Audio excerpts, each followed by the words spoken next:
Hey, everybody, good afternoon, good morning, good evening, wherever you are in the world. We're so happy to have you here today. We're super excited because we get to talk to a really knowledgeable vet on the microbiome, gut health, poop, all things microbiome. So let's get to it. Let's bring on my co host and co-pilot here at Gussy's Gut, Dr. Ian Billinghurst.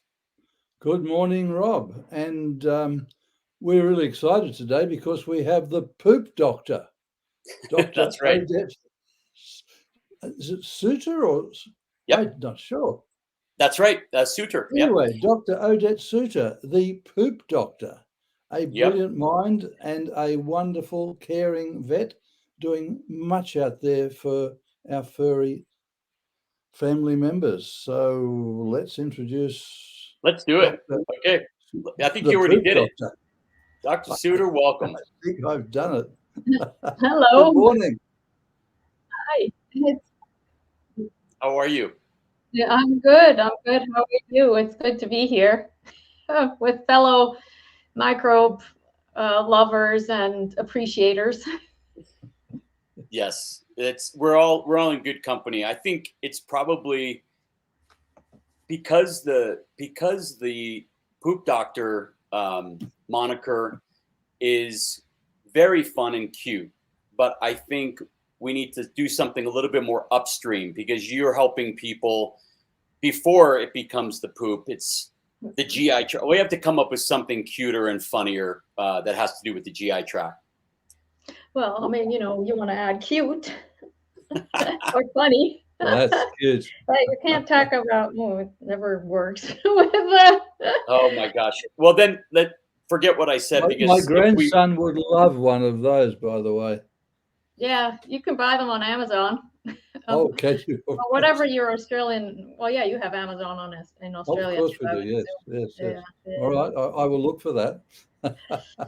Yeah, they make all sorts of things with poop. I have I don't know, probably about 10 T-shirts with some really cool, cute poop thing on it because, well, when we talk about poop, everybody gets disgusted because one of the most common questions I really get is, my dog is eating poop. How can you make him stop it?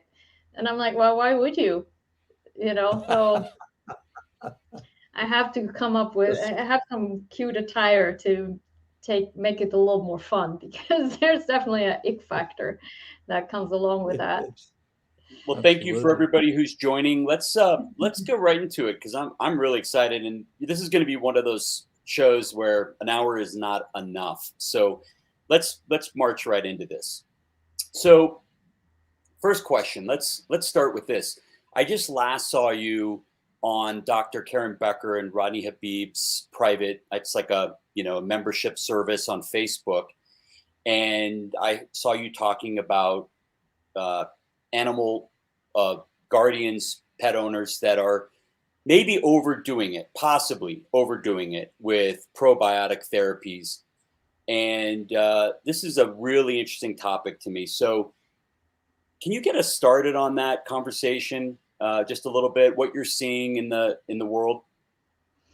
Yeah, definitely. And I think where we need to start is by looking at some numbers because that will then make sense why we should or shouldn't use a ton of probiotics. And so we have a microbiome. For those who don't know what that is, it's basically the assortment of all the microbes that live in and around our bodies, including ourselves obviously and the animals.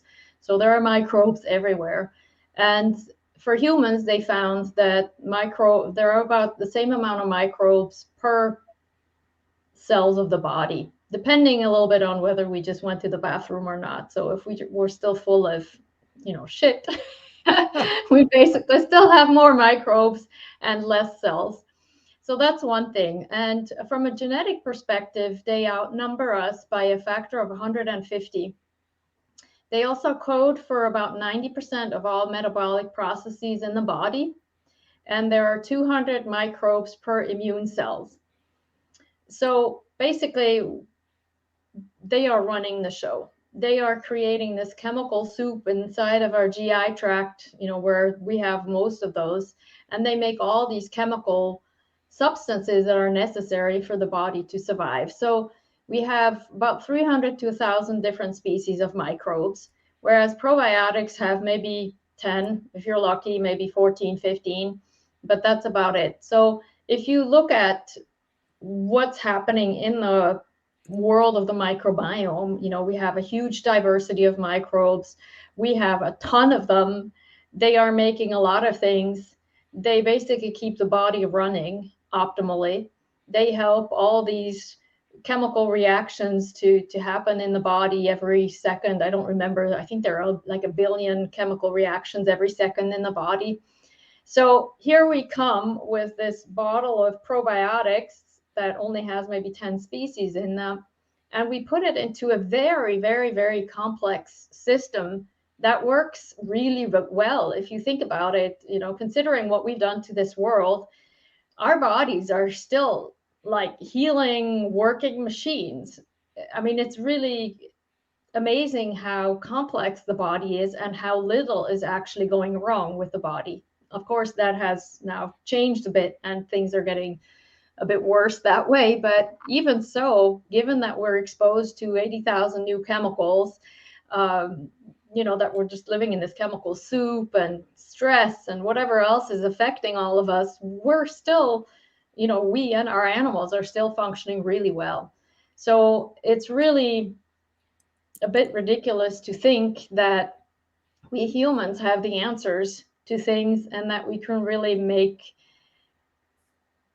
such a huge difference, because I think the system that we are living with, the ecosystem that we have on this planet, and especially if we were to actually continue to maintain it and improve on it, whereas we're kind of going the other way, but if we can maintain that and improve that ecosystem and help it heal, then that's really what is needed. So basically what I'm saying is most of what we do with supplements, nutrients, everything is in a way ridiculous because we don't know very much. We have no way of really knowing exactly how things are going to affect anything. And, that's kind of where we're at, which is really amazing because we really need that innate ability to heal and that nature to make a difference. Does that make sense? So much. I unloaded about a load. You've just said so much in such a short period of time that is absolutely important. And it's not only just our bodies, but it's our whole earth that needs healing. And one of the big things that Rob and I have been talking about recently, and which I'm really becoming more and more passionate about, is healing our earth and regenerative farming and everything that goes on there, and the importance of our soil and the microbiome in our soil. And so there is so much that we don't know, but which we can just leave to natural, I'll say natural forces, what's been going on for so long. And so, yeah, I very much appreciate what you're saying, that we are shooting in the dark so much when we throw in a lot of these supplements, and that includes the when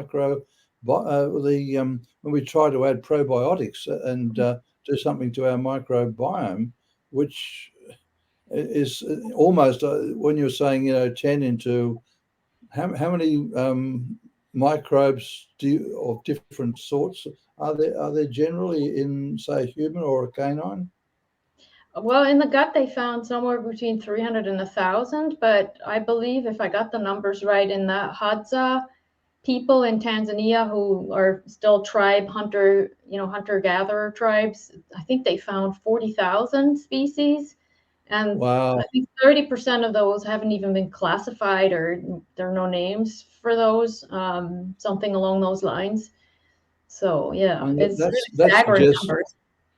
That suggests to me that they're getting that, obviously, from their environment, very much from the food that they're eating, which is so not destroyed by human intervention. It's just they're eating their very natural evolutionary diet, covered and filled with probiotics, which the authorities today are trying to steer us away from having.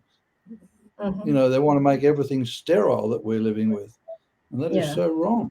That is so wrong. I think that's one of the worst things that we've done on this planet, is to sterilize everything and to be so afraid of microbes, because they were here way before we came, and they've created this ecosystem that we have, and they continue to adapt. So they help us adapt to things. So the less diversity we have in and around us, the less we can adapt to the changes. And they are capable of adapting within minutes. Bacteria, they reproduce in like 15 to 20 minutes. You have a whole new batch of microbes, that grew out of the initial ones. Yes. They are allowing us to adapt, and they make all these biochemical compounds that are helping us to heal and to thrive and to function properly.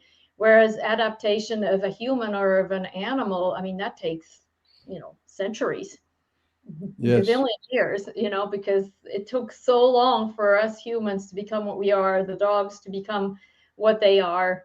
Whereas microbes, they do that in like a, blink of an eye. They adapt to antibiotics, they adapt to antiparasitics, they adapt to everything, which is great. The Hadza, for people who are interested in looking at their life and what they eat, you can do a few Google searches and find out pretty much all you want to know.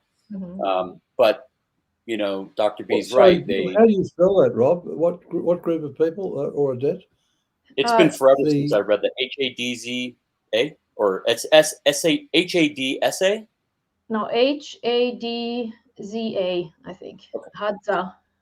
Yeah, it's been a minute since I've searched them, but they eat a pretty much isn't it a carnivore diet? And they eat honey and occasional fruits. Is that right? I think they mostly eat tubers.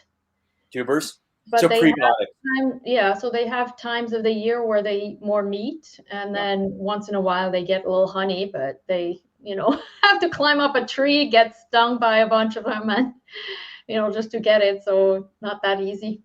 But they have seasonal and local, I'm hearing. Oh, yeah. Mm-hmm. Yep. And very local, hyper local, and they have no Amazon. And tubers would indicate soil. Right, and fiber. So, yes, absolutely. And prebiotics. Prebiotics, exactly. Yep.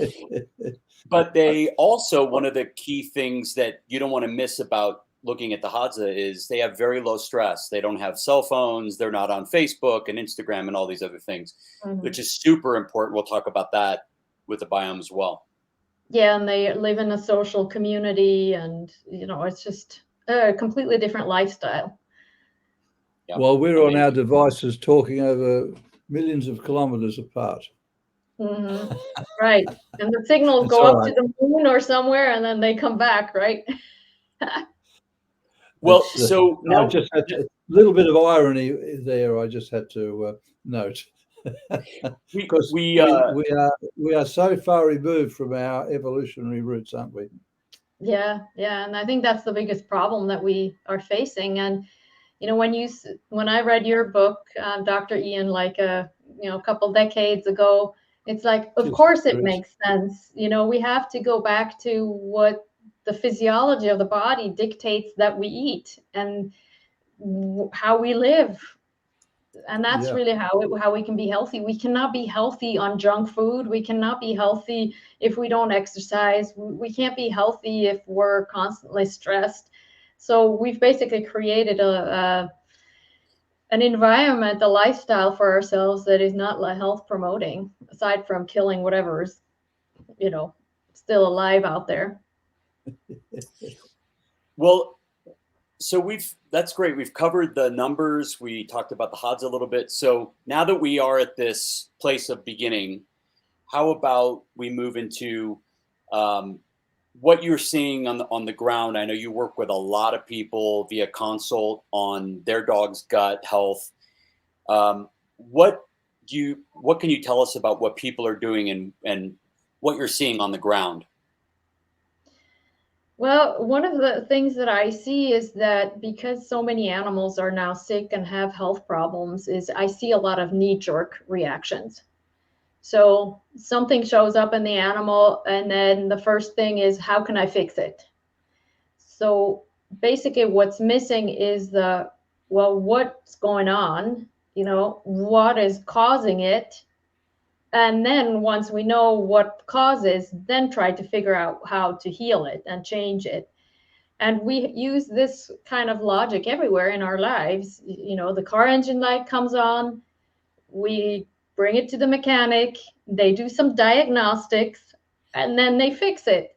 We don't just put a piece of duct tape on the light, right? But that's what we do in the animal world, in the health world. I mean, it's not just for the animals, it's for the humans as well. We just put Band-Aids on it. And it used to be a pill for every ill. Now it's just moved on to a supplement for every ill, or an herb for every ill, which also is marginally better than using a pill, because again, you still haven't figured out what the problem is. So that's a little bit of what the problem is there. That's a problem with our training, and I think in your opinion, we are not taught to ask that question as vets, or probably as medicos, to ask the question, what's the origin of this pathology? I mean, you could say there's an origin, say, in terms of a bacteria, or there's more inflammation here, but we don't really ask, why has that bacteria arisen to this degree, or why is this inflammation going on? Can you comment on that? Yeah, and I think the pharmacological industry, they are training us to think in this false way, in this, and having lost the logic, which is crazy. So too, infection is we're deficient in an antibiotic. Right, exactly. Or we've got inflammation, so we're deficient in an NSAID. But we're not looking at, say, what's actually going on to cause the inflammation, what's going on that the bacteria has, our immune system hasn't worked properly to actually live in harmony with this bacteria.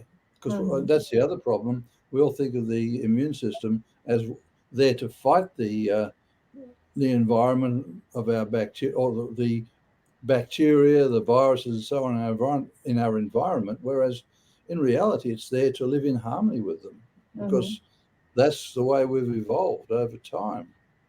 Right, exactly. And they play such a huge role in our ability to be healthy. Yeast, for example, is capable of bioaccumulating heavy metals in the body. So a lot of people find that there is yeast, which, that's a whole different story because most of the time it's not really diagnosed properly. But, everybody has yeast, and so they are going on a yeast killing diet and yeast elimination, whatever supplement. Whereas the question would be, well, why is there a yeast overgrowth, and what is that yeast doing? How is it helping the body? Well, it's helping the body pulling out heavy metals such as mercury. And so we have to sort of figure out a little bit what these things do. Same with parasites. They also bioaccumulate heavy metals and other types of toxins. So what happens when we remove all the parasites that are there for some reason? I mean, I'm not saying that, if there's an overgrowth of parasites that is damaging the body, we obviously need to kind of lighten the load, but we have to ask first, what is the goal? What is the reason it's there before we start fighting something? So Odette, you're saying there's an optimal level of maybe parasites in our body? Yeah, I mean, everybody has parasites. I think that's something that most people don't really even know, but there are parasites everywhere. And even if in our animals, we do the parasite tests, stool tests, most of the time they come back negative. But so many times I've seen dogs poop out worms or, throw up worms the next day. And I'm like, okay, well, that test was really accurate. Well, yeah, I guess if the worm wasn't in that part of its life cycle where it was producing eggs, or which we do the fecal flotation test for. So when you say these parasites, are you talking about things like hookworms, roundworms, whipworms, as actually there to, or they function and they're beneficial if at a certain level because they remove heavy metals. Is that what you're saying? Yeah, and they also have an interaction with the immune system itself. For example, if we look at people in third world countries, they have a lot of parasites, but how much cancer do they have? How much autoimmune diseases do they have? Not that many, not like here. So wow. one has to wonder, you know. So our mania to worm our dogs every 3 months or whatever and make sure that the stool sample never shows a single parasite egg is perhaps doing us a disservice. Yeah, because what do antiparasitics do? They also kill other, you know, microbes that may be beneficial. So Yeah. definitely it's a challenge. And it's a challenge to know when should we intervene and when should we let the body do what it needs. But I think more importantly, it's we should just work on strengthening the terrain, which is basically how well the body is working, rather than trying to go to war with, on things. We have the war on cancer, we have the war on coronavirus, we have the war on everything, and we just need to wave a flag, a white flag, and put down the war and stop fighting and start listening and looking at what's going on and returning to nature, re-immerse ourselves. Because I read a quote somewhere that we used to live in nature and now we go out into nature. Yes. So we are so removed from anything natural. I mean, we're inside all the time. We wear rubber shoes, shoes with rubber soles. So we have no connection to the earth. I have to make a confession here. I have not wormed my dog probably for 10 years, or my cat. Mm-hmm. Now, I don't know whether that's laziness or what, but one of the first things when I started to understand that real food was healthy, and this is going back 30 odd years, no, close to 40 years, the first thing I noticed was that their worm burdens dropped off. Mm-hmm. They didn't need worming. They weren't constantly shedding worms or shedding eggs in their stools, and their feces were so normal. But this was one of the first things I noticed. So my own thoughts here with my own animals, because we just never think, it doesn't occur to us to worm. They don't ever have that wormy look that you get with animals that are stricken with roundworms, hookworms, whipworms, whatever, tapeworms. They never shed tapeworms, mind you. I don't think but they don't attract fleas. Mm-hmm. And this is just by feeding them real food. And ticks. So, sorry? And ticks. And ticks. I wouldn't say ticks is possibly a different thing, but I've never really lived for a long time in a tick area, although we actually have moved into one here. So, but that may be another question, but I can't really comment on that. But I do think that what you're saying is so absolutely right, that we don't need to be doing that. And I haven't personally, because there hasn't been, as I can see it, a need. And that is one of the first things I noticed, that they didn't attract, in other words, healthy animals, and that stems from a healthy diet, don't attract an overburden of these things. They may be there, and they may be doing all those wonderful things, like removing toxic metals and anti-cancer, because it's another thing that disappears. So it's so lovely to hear a fellow vet reinforce that idea, but with far more evidence than my anecdotal and surmising, and because I've just lived by this huge hypothesis that if we live and our animals live an evolutionary style of diet, in other words, we try, or lifestyle in every way, including diet, the closer we can adhere to that, the more healthy we would have to be, because that's the way we evolved. That's my hypothesis. Mm-hmm. And I'm working on Popper, who said we never prove anything, but we fail to disprove it. And from my point of view, I'm failing to disprove it. Mm-hmm. Yeah, I mean, I would even take the hypothesis out of it, because we have lost logic and common sense. I mean, common sense is that we do better in nature. We know that. I mean, do we need to have a study for it? Really? I mean, sure, we want to kind of explore, and it's nice to know things, but as complicated as nature is, or complex, I should say, it's like, let's just go back to how it used to be. I can't read that. That was the title of my first book down the bottom here. The Practical Common Sense. Yeah. Way to feed your dog. Because I had somebody ask me, I had posted something about raw food, and she asked me, well, do you have studies to show that raw food is better than the ultra processed crap? I'm like, I don't need a study for that. It's kind of like another study they did with horses, where they basically wanted to see if horses feel pain. So they beat them, and then they measured cortisol levels.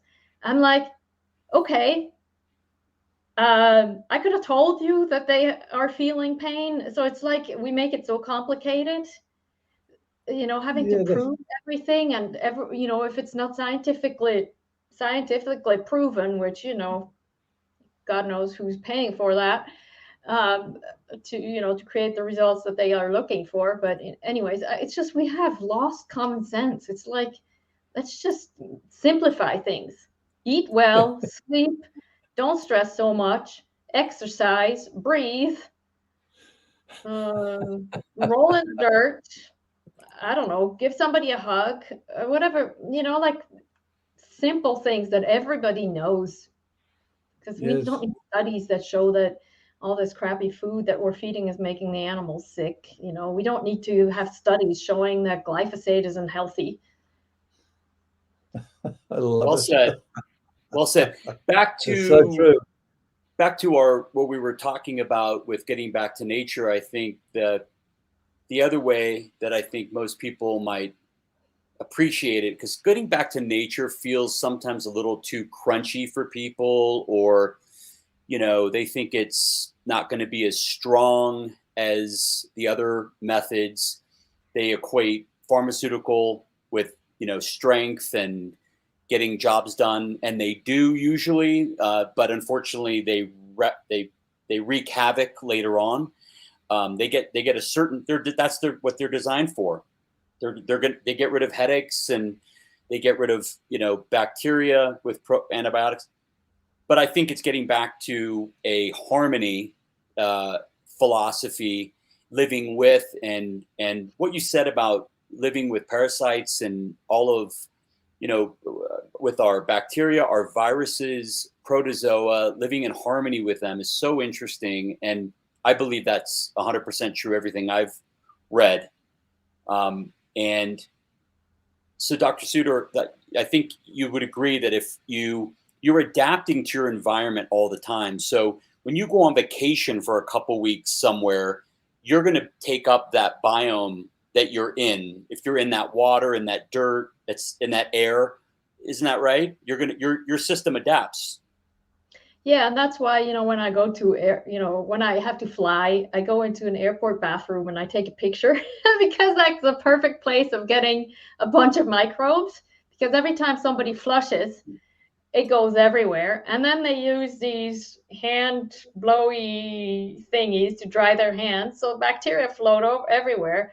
And sure, I mean, on some level, it's like, oh my God, this is gross. Yep. But on the other hand, that's really what we need. We need more diversity, and where better to find diversity is, than in a bathroom somewhere, right? Yeah, right. And Dr. Zach Bush, you're probably familiar with Zach because you love ION. He talks a lot about being part of your biome and your virome, and your virome is he calls it your software of your system. So every time you get a flu or cold or other virus, you're upgrading your environment. You're upgrading to your environment. You're staying in relationship with your environment. Do you agree with him on that? Yeah, I think so. And we also know that in children, we can observe that if they get measles or some other disease, the childhood diseases, there is a jump in their ability to process things afterwards. So it's like a part of their growth process. It helps them evolve, as a human, basically. And I would be pretty sure that it'd be similar in dogs too. And some doctors will say you should get sick at least every 2 years. Get like a good fever and some kind of virus or something, just to kind of help clean up your immune system and reset it, basically. So disease is not bad. It really helps. And there are some viruses. I think I heard somebody talk the other day about chicken pox and how that helps with decreasing the likelihood of getting cancer and autoimmune diseases if you've had chicken pox as a child. So now everybody's getting vaccinated for it, and then they get something else later. But yeah, we just interfere too much. Yeah. Well, it's the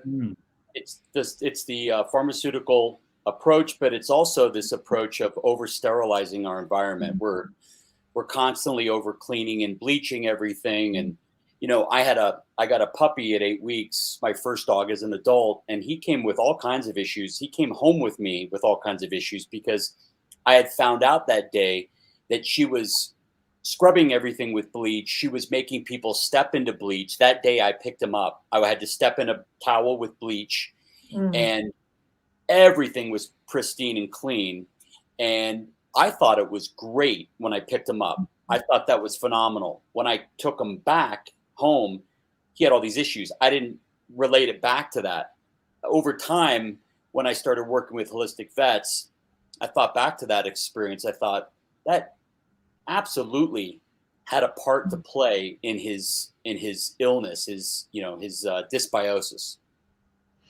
Yeah, because at that point in time, when they're puppies, that's when their microbiome is developing. Yeah. So if you don't give them the diversity that they need, they will not develop a proper and diverse microbiome. And as a result, they also then don't develop physically and mentally the way they should.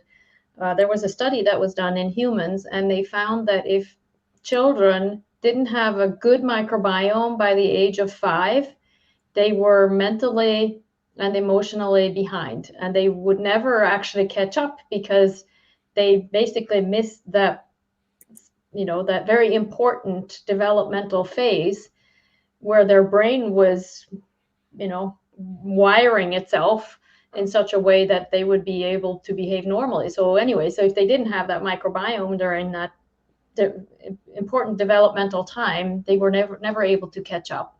And for our animals, our dogs and cats, that would be probably when they're somewhere between 8 and 16 weeks old, right?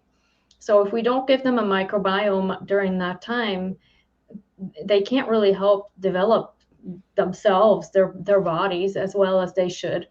And what do we do when these puppies and kittens are little? We deworm them, they get giardia, we give them metronidazole, which basically wipes out the microbiome. We give them NexGard and, some of these other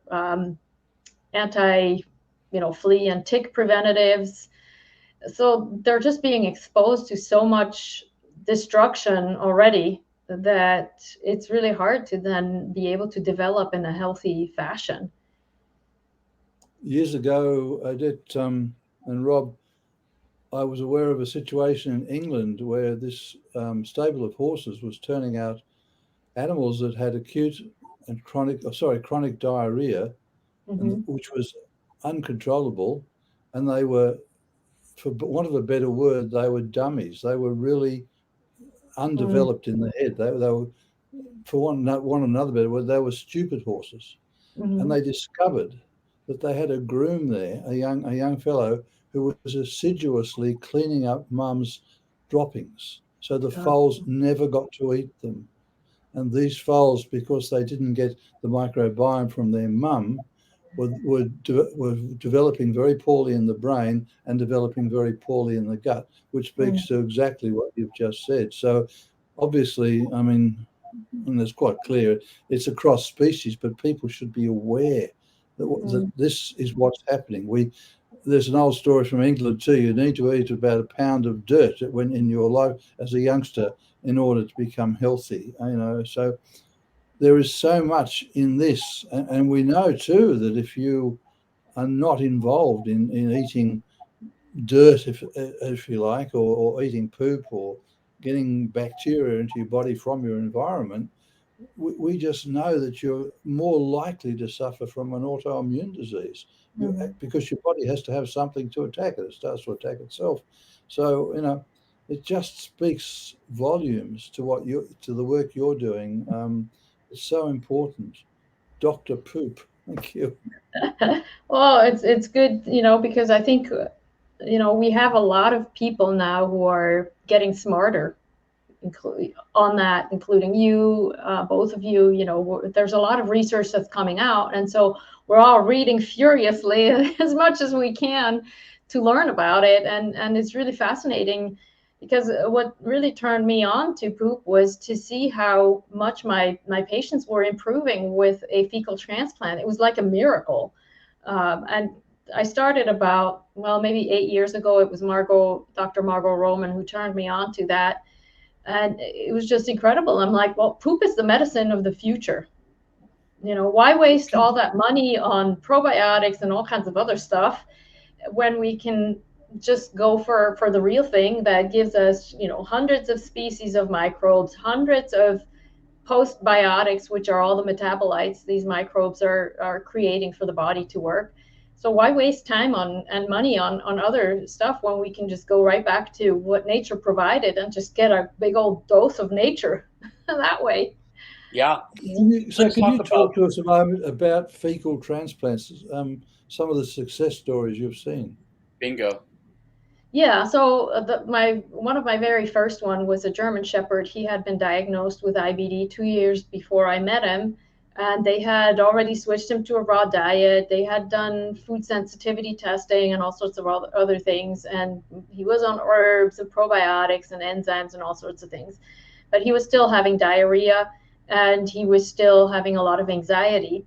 So I did one fecal transplant on him, and within 2 days, his poop was normal, and his anxiety level had come way down. I mean, can you explain the actual process of a fecal transplant? What goes on? Yeah. So in his case, I did it rectally. So I made a slurry out of poop, from a donor dog who was really healthy, actually one of Dr. Roman's dogs. So I made a slurry with saline, and then I put it through a little tube that's about this long and very thin. So they don't really feel it. It's kind of like sticking a thermometer in their butt. So not a big deal. So that's how I did it. But it can also be done orally. Animal Biome has capsules. Margot Roman has capsules as well. So if you don't have a veterinarian who can do it for you via enema, then you can just do it on your own through oral fecal transplant. So it's just a matter of actually putting it in, say, a gelatin capsule to try and bypass the stomach. Is that what you're saying? Yeah. And I think Animal Biome is not allowed to ship to Australia, I believe, but here in the US and most other countries, we can order from Animal Biome, and their poop is basically freeze dried and put in little capsules that are basically resistant to stomach acid, so that they go into the small intestine, and that's where these microbes are then released. So that's how we do it. Because dogs, being coprophagic, being feces eaters, obviously when they eat a fair bit of that of somebody else's poop, some of that escapes the digestive juices of the stomach and gets through, no doubt. Well, what they found in some studies with C. diff, C. difficile, people who have an infection with C. diff, basically, they found that even giving them sterile poop, meaning they removed all the microbes, that they still had good results with the from no backups for 892 days. Okay. Well. That's is that your computer, Dr. B?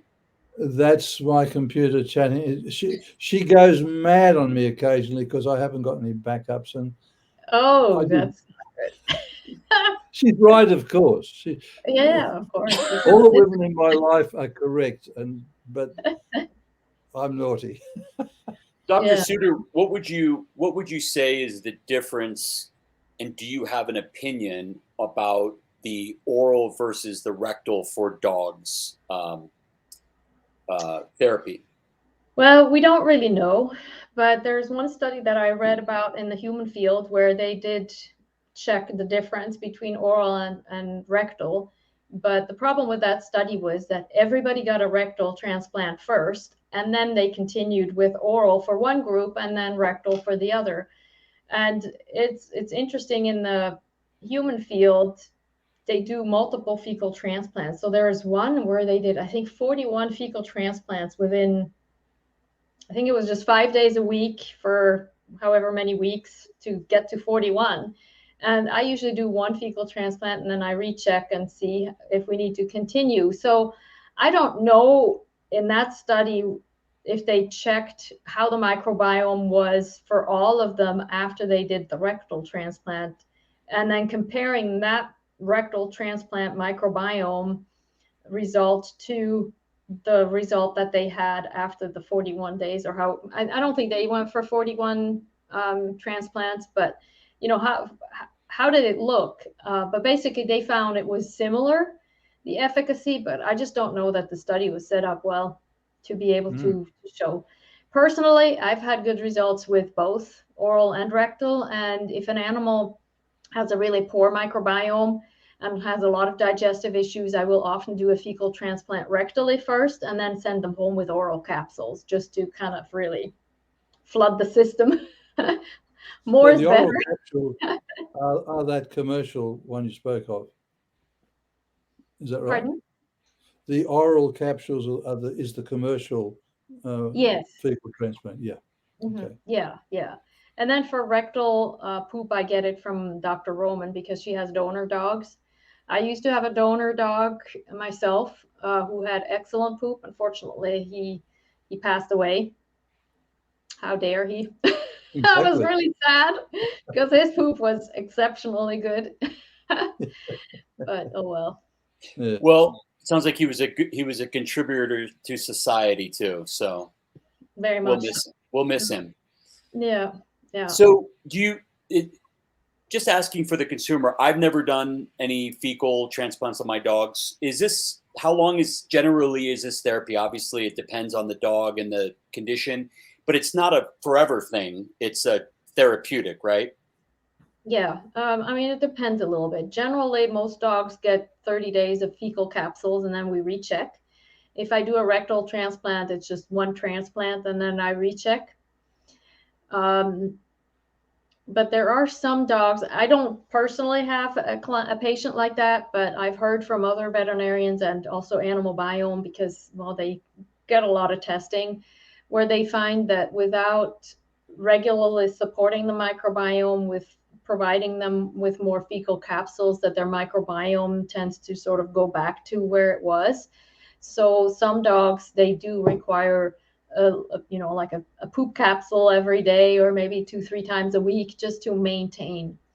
But I don't know more. I don't have more information on these animals, so I can't say if there might be another issue that's contributing to that. I can't really speak to that. Yeah. Can you elaborate a little bit on a couple things on Dr. Becker and Rodney Habib's show that you were on? You specifically talked about this idea of making space. Those are the words you used in the gut. And sometimes even the best of intentions, good probiotics, even maybe possibly the fecal transplants, if the terrain, and you also on this show, you said terrain. So it's kind of I think it's the same thing. They won't take hold if you don't have the right terrain. Are you talking about the same thing in the making space? And can you just talk about that from more of a layman's perspective in the terrain? Sure. I mean, I'm not exactly sure what exactly you're referring to what I said, but basically making space in an existing microbiome usually means that we're destroying part of it. So antibiotics will do that, metronidazole will do that. So they basically create space by killing off certain microbes. And so if you're then giving probiotics, for example, then these probiotics who are not generally native to the microbiome of the gut and are usually transient microbes, so they go in, they do their job, and they leave. But when there's space, they can take up, they can start to populate that space. And then it becomes more difficult for the original microbiome to restore itself because now somebody's sitting there. It's like having a squatter and you can't get it out. So I'm not sure if that's what you were referring to, but no, that's great. No, this is very interesting, and it does relate to terrain, but in a different way. So, are we to then think that if we have an antibiotic situation, you're giving antibiotics, it's creating space in the gut. That space, somebody then puts in a bunch of probiotics. We've been told in the past, triple the dose of probiotics after an antibiotic treatment. That used to be the way that vets handled it. Really smart, great natural vets. But there could be a potential downside to that. Yeah, okay. So some studies are showing that if you do give probiotics while they're on antibiotics, that the risk of having diarrhea is diminished. But on the other hand, there's another study that showed that it took the microbiome longer to recover to what it was before for people who had been on probiotics versus those who didn't or got a fecal transplant. So do you think that was because of the space occupying situation where that's why they took longer to recover, because they're occupying space that should have been taken up by the normal flora? Yeah, that's what the study seemed to imply. Okay. Basically. Yeah. Have you noticed any difference between, let's think of the concept of a fecal transplant taking and staying. Have you noticed any difference between animals that were saying being fed a raw diet as opposed to a commercial carbohydrate-based diet? Is there a difference in the fecal or the microbiome being stable, having done a fecal transplant? Or I don't know could you comment on that at all? Well, what I know is that we can tell based on the microbiome if a dog is on a raw diet or on a commercial, highly ultra-processed diet. Whether I don't know. Sorry, go ahead. Is that the number of species or the type of species? I think both, because high carb diets, they will have more of the Bacteroides and less Fusobacteria, if I'm correct. And same with Alloprevotella and Prevotella. So there's definitely some differences, because if a dog is getting or cat is getting a high carb diet, then they will have microbes in the gut that are more capable of dealing and handling carbs and breaking those down. Whereas if you don't feed them a lot of carbs, then you'd have a different type of population, which means basically that the diet very much influences the microbiome of the gut. Just changing the diet in one day can already change the microbiome. So it's very adaptable. It's like in an instant almost, it can change. Do you think that those different species have a different impact on behavior, for example, or other things like the immune system or even digestion? But let's just go with, say, behavior, in your experience. Yeah, definitely. For example, if we have more of the pathogenic species, then we'd have more leaky gut, which then causes inflammation everywhere else in the body as a result as well. And depending on what microbes we have in the gut, we'll have different levels of neurotransmitters like serotonin, dopamine, and other types of neurotransmitters that will affect the brain. So definitely the microbes play a big role in anxiety and aggression. And there have been some studies done with dogs. I think it was a rescue group that did the study, or it was rescue animals in any case. I think pit bulls who were coming from a fighting background, and they looked at what their microbes were and then compared it to their level of aggression. And they did find a difference in the microbiome composition in these animals that were more aggressive than the others.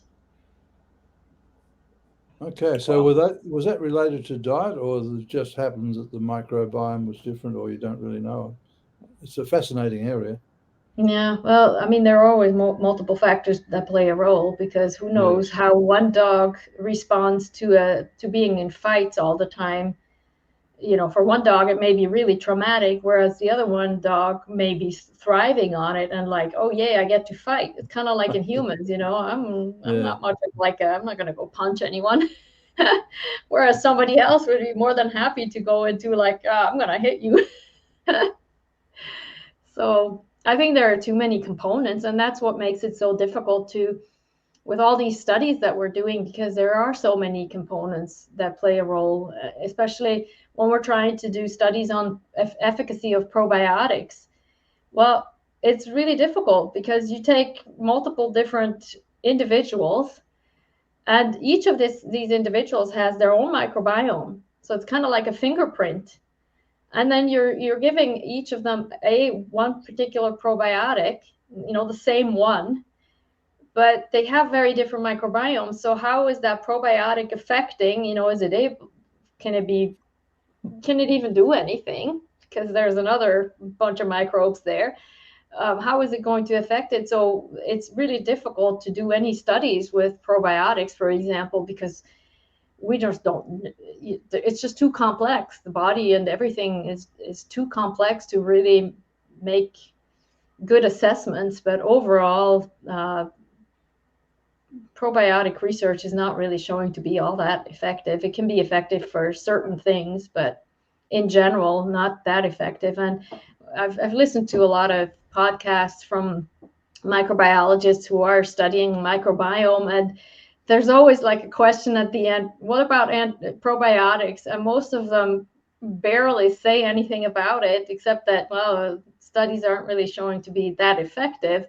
It's kind of like an afterthought, because once you've discovered the microbiome and all the things that it does, and the complexity and the ability to heal, you know, that comes with it, it's like, why even bother with probiotics? It's like, that's not interesting. Right. I mean, to me, it's not interesting anymore. I think the last probiotic I sold was in 2019. Some of the things that let's just break it down and tell me what I'm missing. I'm sure I'll miss a few. So some of the insults that I think that dogs have to their gut can include stress, maybe not being born where cesarean, being taken, cut out of the mother. There's some of those cases. There's reasons for that, which we don't need to go into, but very, very important at birth. There's a lot of epigenetics. There's food. There's medications. There's vaccines. What am I missing? These are some of the insults that can affect the microbiome possibly negatively. Yeah, I think mental health as well. And it's always a question about chicken or the egg, because the biome affects mental and emotional health and vice versa as well. But I think you pretty much covered it.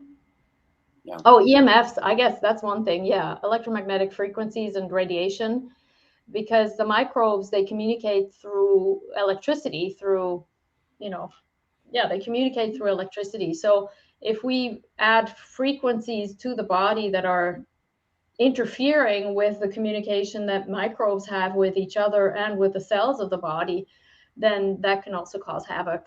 And that's been shown as well. Right. Electromagnetic frequencies, which could be your Wi-Fi, your cell phone, cell towers outside of your home. What other areas are we, if you have devices that talk to each other, a smart refrigerator, all of these things, right?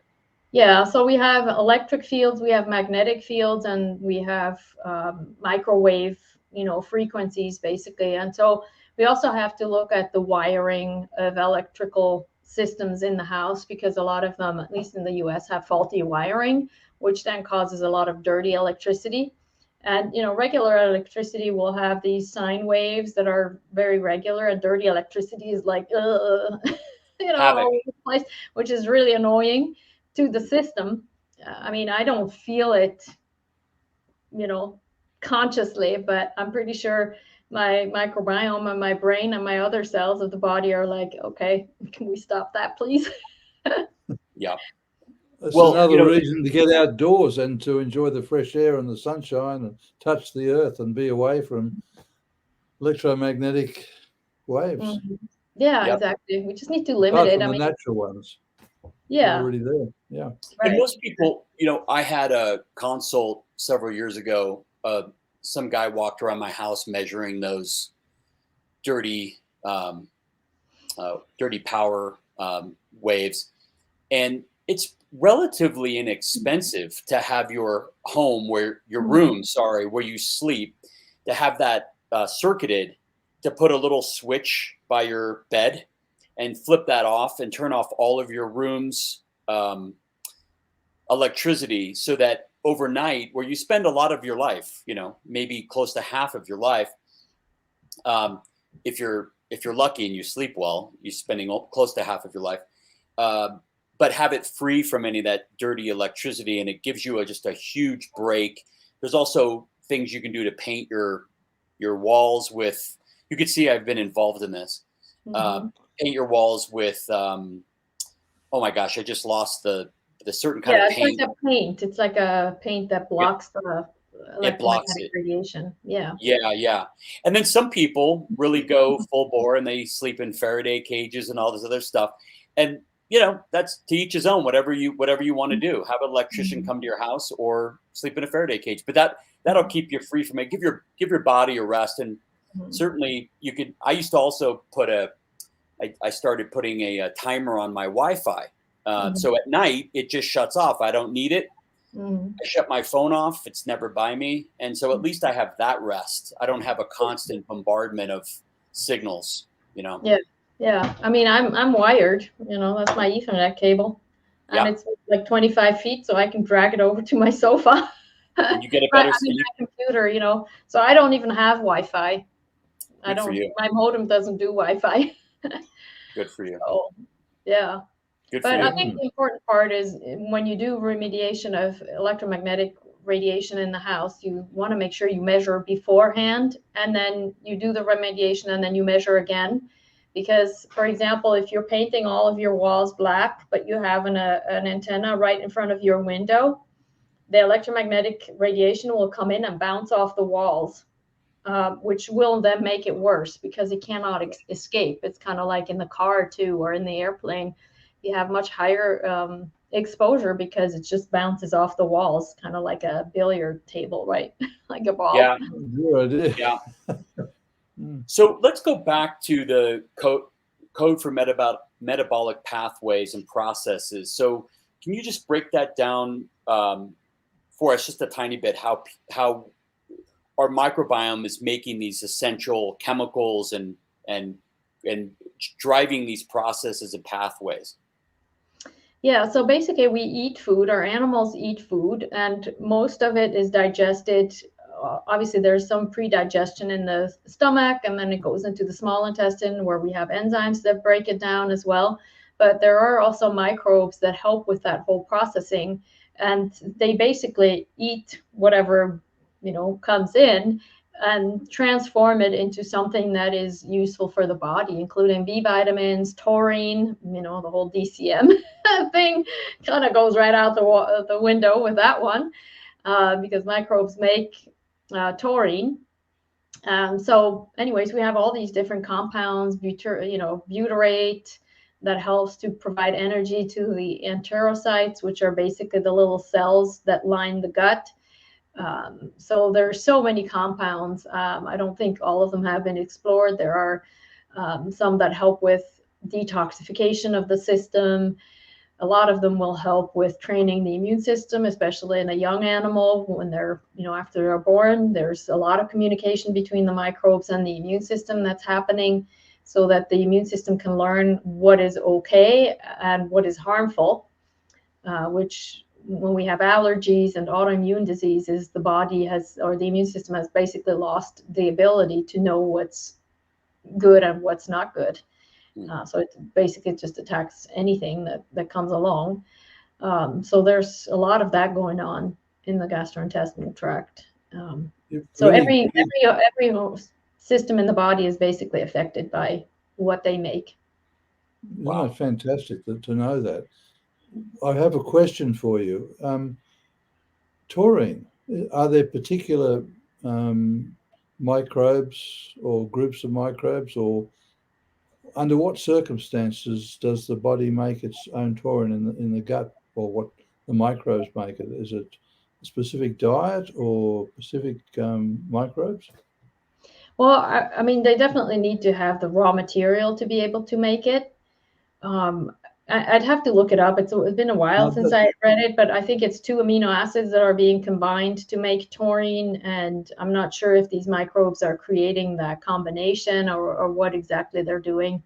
But I know that taurine is being manufactured in the gut. You wonder if the diet was deficient in taurine, then maybe the microbes would be there to make it. I don't know. Who would know? Well, I mean, that's a good question because, we talk so much about balanced diets, right? Yes. But what do we really know what an animal needs, and what in the body determines that something is being taken up and absorbed into the circulation to do something and whatnot? So there's so much that we don't know, and there's so much individuality, because I would suspect or believe that if the body needs a particular nutrient, it will try to get that somehow. Absolutely. From somewhere. And if there's only a small amount of it, it'll take up every last bit of it.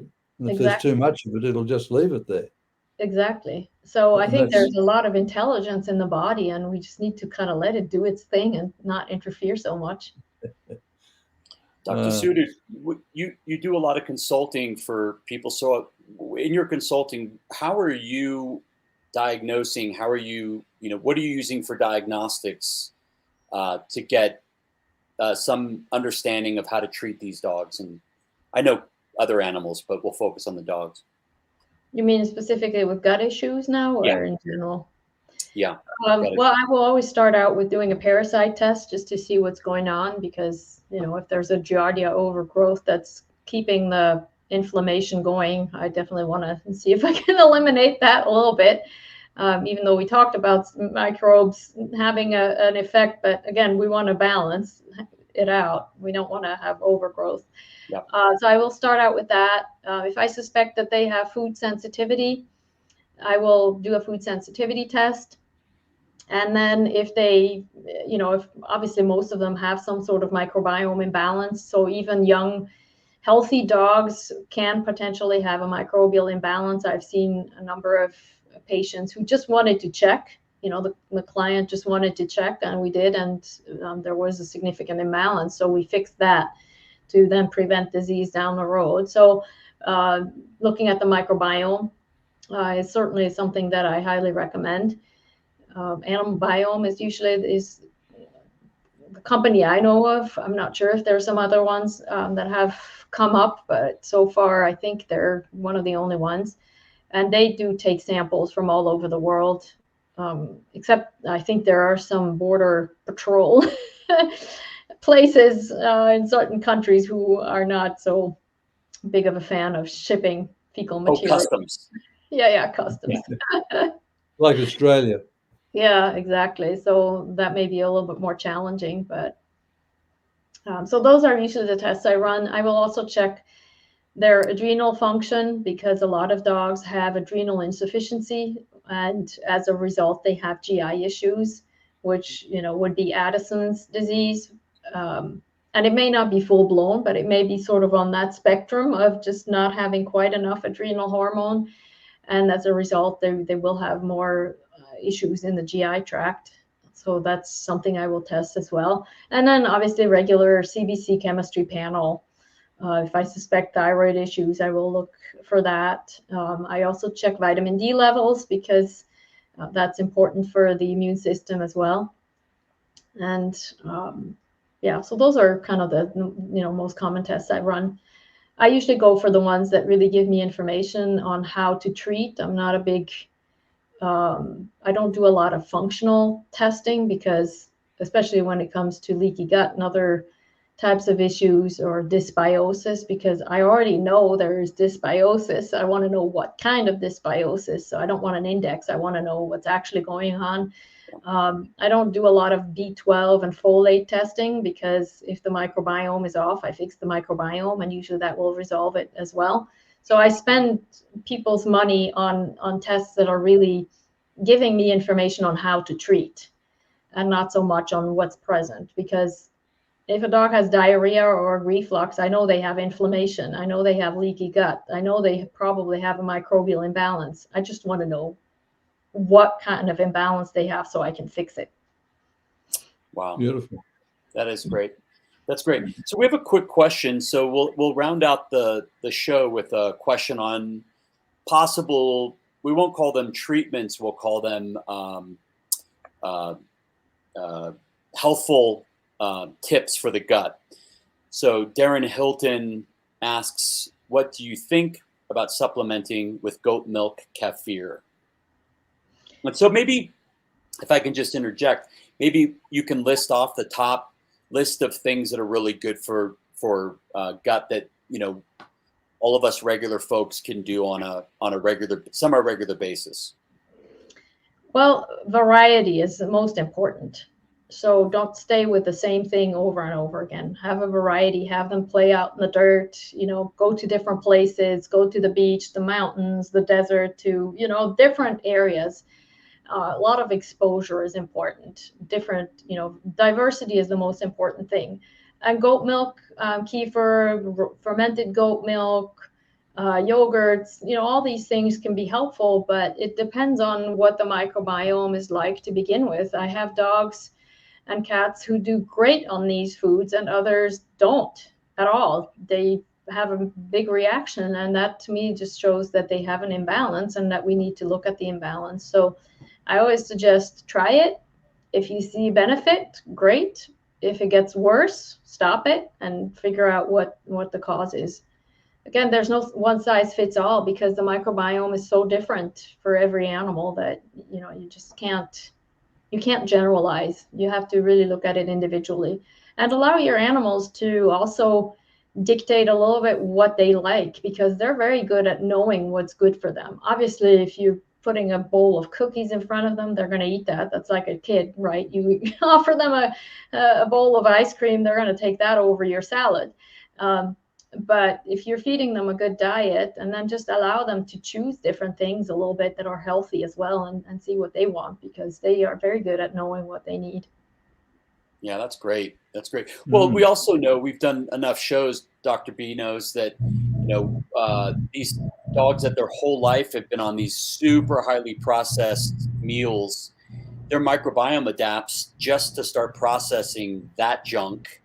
And so the minute they're adopted by a family who tries to feed raw to some of those dogs, they get diarrhea. Sometimes they even vomit. And it's their microbiome going, excuse me, what are you trying to get me to digest? I mean, do you see that? Yeah, definitely. And those are typical cases that tell me there's a microbiome imbalance, because a healthy microbiome should be able to adapt pretty easily to change of diet. So if I have an animal who does well on rabbit, and then you switch it to beef from the same brand, and it has a problem with it, there's a microbial imbalance happening. So then you have to look at it, because in nature, animals eat all sorts of things. they don't eat the same rabbit over and over and over again. They eat a little bit of this, a little bit of that, whatever they can find, right? So if their microbiome is not flexible to be able to eat whatever they find, then that's a sign that it needs a little bit of help. That's great. Well, Great I think we'll end information. on, yes, we'll end on that note. But what I'll first I want to do is just make sure I let people know. Tell us a little bit about on your site what you offer to folks who have questions about their dogs, their pets' microbiome. Yeah, so I do have a webinar, a free webinar on gut health, where I dive into all the things that affect the gut and how to turn health around, etc. And then I know that a lot of people have challenges with gut health with their animals, and that can extend to having skin allergies, cognitive dysfunction, all sorts of other things, because what happens in the gut does not stay in the gut.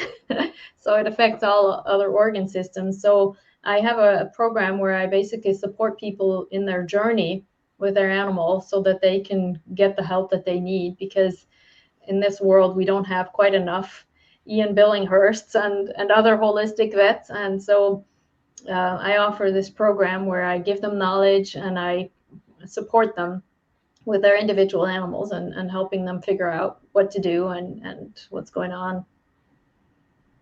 That's great. We don't have enough of you. That's right. You need to be training more vets. You really do. Yeah, and I think it's also training people. You know, we're training the people because they then will go and train the vets. Well, that's been something I've been telling people to do for a long time. That's right. Yeah, because I know you know that as well, but because change comes from the people. It comes from their wallet, you know, their money. So well, it's a take on the wasn't it Gandhi who almost said very similarly, let your dog be the change you want to see in the world, right? Mm-hmm. Have your dog inspire your vet. Right, exactly. That's really important. Yeah. Right. Yeah. Well, it's been a pleasure, Dr. Suter. We could easily have gone another hour easily. I have a ton of more questions, so there will have to be a part 2. Will you come back? Too. Yeah, and thanks for sharing that horse story, Dr. Ian. That was really. So you said it was a study that they had done with a horse and the groom? It was a single observation of one. Yeah. Just this one stable where they were turning out these horses with terrible diarrhea and dummies, and it all came back to this one groom who was fastidious. Yeah. He didn't want those foals eating mum's poop. Yeah. Well, Dr. Suter, stay with us, and we'll end this broadcast. Stay on with us, and thank you everybody for being with us this hour. Have a great day. We'll see you next time. Thank you.